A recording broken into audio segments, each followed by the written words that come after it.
দেশের নেত্রী, জাতির নেত্রী, জনগণের নেত্রী। বাংলাদেশের পুরো এই 20 কোটি জনগণের অভিভাবক। ওনাকে আমাদের আজকে এই কারণে প্রয়োজন। এই দেশে যে বিশৃঙ্খলা এবং যাই আছে এই ক্রান্তি লগ্নে উনার মতো এক অভিভাবক, মেন্টর আমাদের দেশের প্রয়োজন। সেই জন্য আমাদেরকে দোয়া করবেন, দল মত নির্বিশেষে, জাতি বর্ণ নির্বিশেষে। আজকে আমরা আমাদের নেত্রীর জন্য প্রাণ খুলে দিল ভুলে আল্লাহর কাছে দোয়া প্রার্থনা করবো, আল্লাহ যাতে সুস্থ করেন এবং আমাদের মাঝে নিয়ে আসেন। আলহামদুলিল্লাহ, এটাই আমাদের প্রয়োজন। পরিশেষে আপনারা জানেন আমি ধানের শীষ নিয়ে এসেছি। আমাকে মনোনয়ন দেওয়া হয়েছে এই রাজনীতি করার, মানে এই দেশে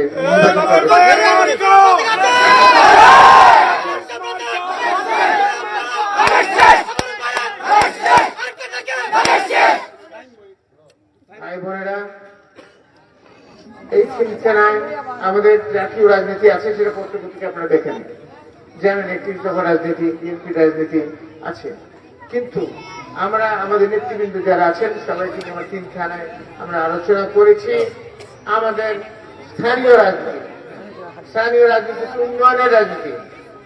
উন্নয়ন একটা চলমান প্রক্রিয়া এবং এটা উন্নয়ন একটা যাবে আর একটা নতুন উন্নয়নের প্রয়োজন পড়বে এবং সেটা অতীতে যেভাবে উন্নয়ন করেছি এখনো তার চেয়ে অধিক অধিক বড় দুনিয়া আসবে ইনশাল্লাহ তারা এই আর একটা উন্নয়ন করার জন্য। পাশাপাশি হচ্ছে আমাদের কর্মসংস্থানের রাজনীতি। প্রতিটা পরিবারে আমার তিনখানে কম বেশি একজন, দুজন, তিনজন লোক বেকার আছে। এই বেকার যুবক যুবতীদেরকে আমার কর্মসংস্থান আমাদের রাজনীতি। এই কর্মসংস্থান রাজনীতি একটা পরিবারে একজন যদি স্বাবলম্বী হয়, সরকারি চাকরি পায় আর বিদেশে কর্মসংস্থান পায়, তাহলে সেই সংসারটা বা সেই পরিবারটা স্বাবলম্বী হয়ে যায়। একজন আরো দুজন তিনজনকে টানতে পারে, তাই না? টানতে পারে। তো আমাদের রাজনীতি হচ্ছে সেটা, অর্থনৈতিক ভাবে স্বাবলম্বী করা আমাদের রাজনীতি। সেই জন্য আমরা চিন্তা করে দেখেছি, একটা হচ্ছে সরকারি চাকরি, বৈদেশিক কর্মসংস্থান আছে, ব্যবসা বাণিজ্য। সরকারি চাকরির জন্য খুব সীমিত করে থাকে, কিন্তু তার জন্য আমাদেরকে আমাদের সন্তানদেরকে যারা চাকরি করতে ইচ্ছুক তাদেরকে লেখাপড়া করে শিক্ষিত হইতে হবে, যোগ্য হইতে হবে, যাতে এই প্রতিযোগিতামূলক রাষ্ট্রে প্রতিযোগিতা দিয়ে রিটেন এবং ভাইবা পরীক্ষা টিকতে হবে।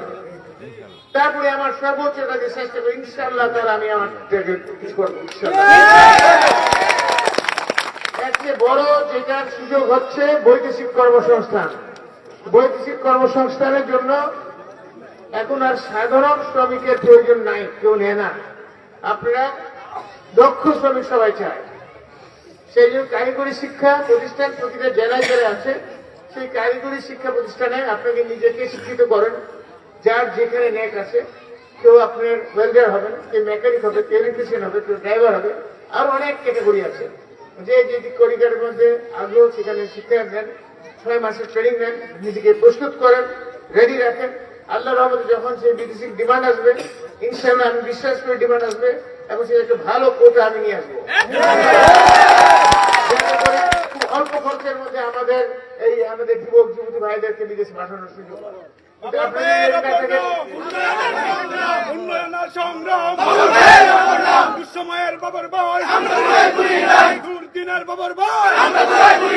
কিন্তু আপনারা যদি রেডি না থাকেন তাহলে তো কোটা আসলে আপনি লোক দিতে পারবেন না, তখন কি হবে? আরো দিন করে নিয়ে যাবে। সেই জন্য আপনারা যারা বিদেশে যেতে ইচ্ছুক আর আপনারা মা বোনরা যারা আছেন তারা আপনাদের সন্তানকে কারিগরি শিক্ষা দিয়ে রেডি করে রাখেন, তৈরি করেন। ইনশাআল্লাহ সুযোগ আসবে এবং সেই সুযোগে যাতে সদ্ব্যবহার করতে পারি সেটার জন্য ব্যবস্থা আপনারা করেন, আমরা রেডি থাকেন ইনশাআল্লাহ। আর ব্যবসা বান্ধব আল্লাহর দুনিয়া অপরিসীম, অফুরন্ত। যে কোনো ব্যবসা 20 কোটি জনগণের বাস যাই করবেন তাই বিক্রি হবে। আপনার ধান চাষ করেন সেখানে বিজ্ঞান প্রযুক্তি, আপনি যদি মাছ চাষ করেন সেখানে বিজ্ঞান প্রযুক্তি, এটা যদি মুরগি হাঁস ছাগলের ফার্ম করেন তাও প্রযুক্তি। এখন বিজ্ঞান প্রযুক্তির জ্ঞানটা নিতে হবে আপনাকে, সেই জ্ঞানে বই পাওয়া যায় এবং আপনি ইউটিউবে দেখতে পারবেন বা আপনি আর ওখানে দেখতে পারবেন কারা পুরো বাংলাদেশে এখন ভালো প্রযুক্তি নিয়ে ভালো চাষ করতেছে, সবকিছু খামার করতেছে। আপনাদেরকে শ্রম দিতে হবে, খালি হোটেলে বসে আপনার চা আর কফি খেলে হবে না, আর হাতি ঘোড়া মারলে হবে না।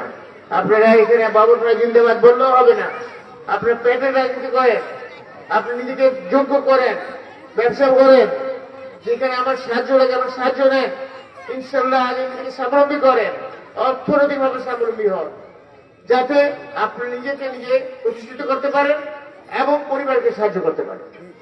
সেটা হচ্ছে আমাদের আশা। আমরা চাই এখানকার তিনখানা আমাদের জনগণের জীবন যাত্রার মান উন্নয়ন করা। জীবনযাত্রার মান কিভাবে, যাতে প্রতিটা পরিবার সচ্ছল থাকে, অর্থনৈতিকভাবে স্বাবলম্বী থাকে, সচ্ছল থাকে, তাদের যাতে কারো কাছে ধার না করতে হয়। যে জন্য আমাদের মহিলাদেরকে বলি যে যারা কর্মশ্রী মহিলা আছেন, বিভিন্ন পুরুষ সংক্রান্ত কাজ করে, মহিলা কিন্তু মুরগি পালে, হাঁস মুরগি পালে, হাঁস মুরগি 10টা হাঁস, 10টা মুরগি, 2টা ছাগল, 2টা গরু কিছু পালতে পারে, কিন্তু বড় পুঁজি লাগে না। ছাগল বছরে 2বার বাচ্চা দেয়। এটা যদি করেন আল্লাহর রহমতে মহিলা কিন্তু কিছুটা সাহায্য করতে পারে পরিবারকে, পারে না? এটা কিন্তু খুব বেশি পুঁজিও লাগে না, একজন মহিলার জন্য এটা খুব আরামে করা যায়, তার উঠানের মধ্যে করতে পারে। এটা যদি করেন আপনার পরিবারের মধ্যে একটা স্বাবলম্বী আছে। আমরা চাই একটা পরিবারে যাতে নিজেরা স্বাবলম্বী হয়, একটা টেলিভিশন, একটা রিফ্রিজারেটর পেতে পারে। এটা প্রয়োজনীয় জিনিস না? তাহলে কিন্তু আমাদের অর্থনৈতিকভাবে স্বাবলম্বী হবে, সেটা আমাদের লক্ষ্য। এক্ষেত্রে যা যা সাহায্য লাগে, যে সাহায্য লাগে আমরা সেই সাহায্যটা করবো। আপনারা আমাদেরকে মহিলাদেরকে উৎসাহিত করেন, যাতে শ্রমিকরা যারা বিভিন্ন খেতে খাবারে কাজ করেন, মুম্বাইরাও যদি কিছু এই জিনিসটা করেন অল্প পুঁজির মধ্যে করতে পারেন। পাশাপাশি আমাদের এই 3 থানায় আল্লাহর হক আমাদের আদায় করতে হবে না? আল্লাহর হক কি? আল্লাহর 5 ফরজ পবিত্র কোরআন মজিদে বলছে।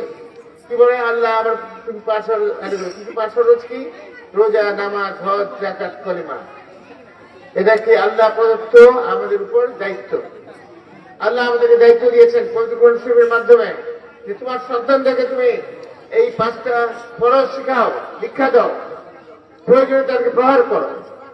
আমাদের সন্তানদের যখন শিশু পর্যায়ে যখন চলাফেরা শিখতে, তখন থেকে আমাদের শিক্ষাটা দেওয়া উচিত, যাতে এটা ভালোভাবে প্রতিটা পাড়ায় মহলে জুমাঘর হয়ে গেছে। আমরা সেখানে জুমাঘর হলে কিভাবে আমাদের ছেলেমেয়েদের সেই শিক্ষাটা দেই না। এই শিক্ষাটা মা বোনেরা আপনাদেরকে দিতে হবে আমাদের সন্তানদেরকে। যারা হিন্দু ধর্ম করেন বা আরো অন্য ধর্ম আছেন, তারা তাদের ধর্মের শিক্ষা দিবেন, অসুবিধা নাই। যার যে ধর্ম সেই ধর্ম করবেন, কিন্তু আমাদের এই ধর্মীয় শিক্ষা দেওয়ার দায়িত্ব কিন্তু পিতা মাতার, মানে আমাদের। আমরা যারা এখন পিতা মাতা হয়েছি, মুরব্বী হয়েছি, আমাদের দেওয়ার দায়িত্ব, আমরা এটা কি করতে হবে। আর একটা জিনিস, এই 3 থানার ভিতরে আমি আল্লাহর রহমতে মাদক সেবী, মাদক ব্যবসায়ী বা জুয়া হতে দিব না। মাদক সেবক যদি পান কি করবেন? আপনার জায়গায় ধরে ফেলাবেন, ঘেরাওকে বাইন্দে ফেলাবেন, বাইন্দে উত্তম মধু দিবেন, দিয়া থানায় দিয়ে দিবেন, পারবেন না? এটা আমাদের সামাজিক আন্দোলন। আর যারা তদবির করতে যাবে তাকেও বাইন্দে ফেলাবেন এবং তাকেও থানায় দিবেন। এইভাবে যখন আর জুয়ারিদেরকেও একই কাজ করবেন, কারণ মাদক সেবীরা যদি একজন থাকে, আরো 4-5 জন 5 জন ওই এলাকায় মানে ফেলে মাদক সেবী। এটা একটা সোয়াচ রোগের মতো সংক্রামক। এখন একজন মাদক সেবী একটা পুরো পরিবারকে ধ্বংস করে। সে গরু ছাগল বিক্রি করে, জমি জমা বিক্রি করে, তারপর হাঁস যাই আসে বিক্রি করে বউকে এসে মারে না? এখন সেই কারণে একটা পরিবারকে ধ্বংস থেকে বাঁচান জুয়ারিরা কি কাজ করে। আমরা যদি এইরকম ভাবে মাদক সেবীকে ধরি আর মাদক ব্যবসায়ীকে ধরি, তাহলে ওই মাদক সেবী বা ওই পরিবারের জন্য আমরা ভালো কামটা করলাম কিনা? সেই পরিবারের বাপের কাজটা তো করে দিলাম, এবং আমরা সমাজকে রক্ষা করলাম। এই সমাজকে রক্ষা করার দায়িত্ব কার? আমি, আপনারা সবাই, আমাদের সবার। এই ক্ষেত্রে আমার ছেলে করে, আমার ভাই ভাইরা কেউ করে, তাকে শুধু ধরবেন, যারা বাঁধবেন, পিটাবেন, ধরবেন, নিয়ে খেলা দিবেন। এটা সেটাকে আপনি আপোষ করবেন? আপনি ধরতে পারবেন ইনশাল্লাহ? মাদক বিরুদ্ধে মিছিল করতে পারবেন পাড়ায় মহল্লা, এবং ইনশাল্লাহ জীবন দিতে। এটা আমাদেরকে করতেই হবে, এটা আমাদের সামাজিক আন্দোলন। এই আন্দোলনের মধ্যে আমরা যেতে পারি। কি হক? আল্লাহর হক আদায় করে, এটা আমাদের দায়িত্ব। সামাজিক আন্দোলন, মাদক এবং জুয়ার বিরুদ্ধে দায়িত্ব। আওয়ামী লীগ, এখানে আমরা অতীতে আওয়ামী লীগ সরকার ছিল, আমি তো একটা দল করি।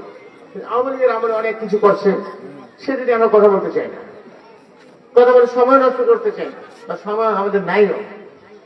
কারণ তারা কি করছে না করছে তাদের বিচার কে করবে? এবং পাশাপাশি কি করবে? জনগণ। জনগণ এবং আল্লাহ করবে। সেটা নিয়ে আমি মাথা ব্যথা নাই। কে কি করছে তাদেরকে নিয়ে কোনো কথা বলতে চাই না, অতীত নিয়ে আমি আলোচনা করতে চাই না। আমরা কি আলোচনা করব? বর্তমান এবং ভবিষ্যৎ। বর্তমানে কি আমরা করতেছি, ভবিষ্যতে কি করবো। আপনারা আমার জন্য দোয়া করবেন, আমার নেত্রীর জন্য দোয়া করবেন, বিশেষ করে নেত্রীর জন্য বিশেষ করে দোয়া করবেন, আমাদের নেতা তারেক জিয়ার জন্য দোয়া করবেন। আল্লাহ হাফেজ। বাংলাদেশ জিন্দাবাদ। বাংলাদেশ